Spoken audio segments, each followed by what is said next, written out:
तो मान लो आप फोर्स निकाल लो, तो क्या होगा, Q V parallel B into sine क्या होगा 0। क्यों? क्योंकि आपको दिख रहा है ना V पैरेलल और मैग्नेटिक फील्ड के बीच में एंगल कितना है 0, और साइन 0 की वैल्यू क्या होती है 0, मतलब फोर्स की वैल्यू क्या होगी 0। क्लियर हो गया?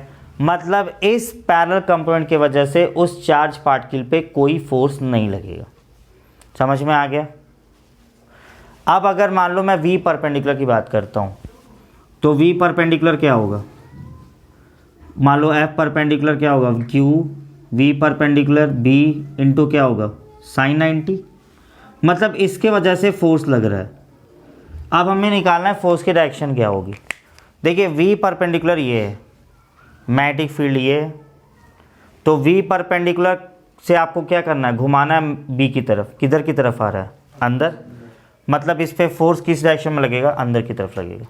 ये वेलोसिटी है और ये फोर्स की डायरेक्शन है, तो कैसे घूमेगा वो, ऐसे। क्लियर हो गया? आपको आ रहा है ना समझ में? तो आपका बेसिकली जो फोर्स होगा वो आपका क्रॉस में जाएगा इस टाइम पे, क्रॉस की डायरेक्शन होगी फोर्स की। तो आपको पता है कि वो इस टाइप से, तुम्हें आया ना समझ में, तो ये इस डायरेक्शन में ऐसे से घूमेगा।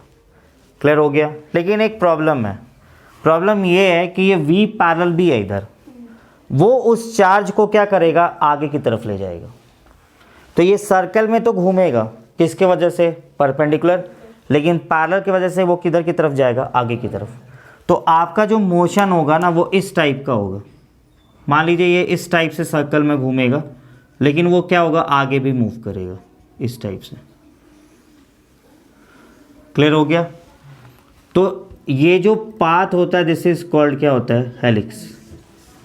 इसका मतलब अगर वेलोसिटी और magnetic field makes an angle theta, the path would be क्या होगा, हेलिकल या हेलिक्स। क्लियर हो गया? इसका ना मुझे टाइम वो निकालना है, रेडियस। तो आपको पता है कि ये जो फोर्स है that is directed toward the centre, तो q v perpendicular B will be equals to क्या होगा, m v perpendicular square upon क्या होगा R। ये कैंसिल हो गया, तो R की वैल्यू क्या आ रही है, एम वी परपेंडिकुलर अपॉन क्या आ रही है, क्यू बी। ये रेडियस हो जाएगा।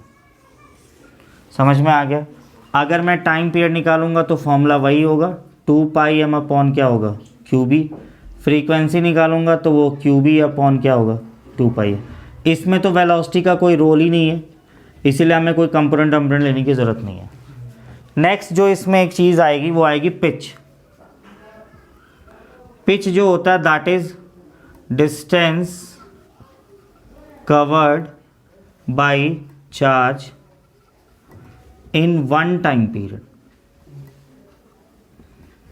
एक टाइम पीरियड में, जैसे आप सोचो जब वो सर्कल में घूम रहा है ऐसे, तो जब ये सर्कल में घूम रहा है तो थोड़ा आगे भी जा रहा है ना, जा रहा है। जितना वो एक टाइम पीरियड में आगे जा रहा है उसी को हम क्या बोलते हैं, पिच। समझ में आ गया? जैसे आप सोचो ये इस टाइप से रिंग में घूम रहा है ना। क्लियर हो गया तुम्हें? तो जैसे ऐसे घूमा, फिर ये इस टाइप से घूमा, अब ये इतनी हॉरिजॉन्टल डिस्टेंस आ गया। ये जो हॉरिजॉन्टल डिस्टेंस है दैट इज कॉल्ड क्या होती है, पिच। जैसे आप ना इसको इससे भी रिलेट कर सकते हैं कि जब आप एक स्क्रू को घुमाते हैं तो वो तो सर्कुलर मूव करता है ना, लेकिन आपको पता है जब आप घुमाते हैं तो वो आगे की तरफ मूव करता है। तो एक सर्कुलर मोशन में एक बार अगर आप घुमाते हो तो कितनी हॉरिजॉन्टल डिस्टेंस कवर करता है, दैट इज कॉल्ड क्या होगा, पिच। समझ में आ गया? एक बात बताइए, आगे की तरफ कैसे मूव कर रहा है, पैरेलल की वजह से ना, और कितना टाइम मिल रहा है उसे, टाइम पीरियड। तो आप पिच का जो फॉर्मूला आएगा वो क्या होगा, V पैरेलल इंटू क्या होगा, टाइम पीरियड, और टाइम पीरियड क्या होता है, 2 पाई एम अपॉन क्या होता है, क्यू बी। फॉर्मूला ऐसे लगाया है, distance equals to velocity into क्या होगा, टाइम। समझ में आ गया? तो इसमें एक एक्स्ट्रा चीज़ निकालनी पड़ती है दैट इज कॉल्ड क्या होती है, पिच। क्लियर हो गया? तो this is actually the motion of charge particle in the direction of क्या होगा, मैग्नेटिक फील्ड। क्लियर हो गया? कर लो पॉज।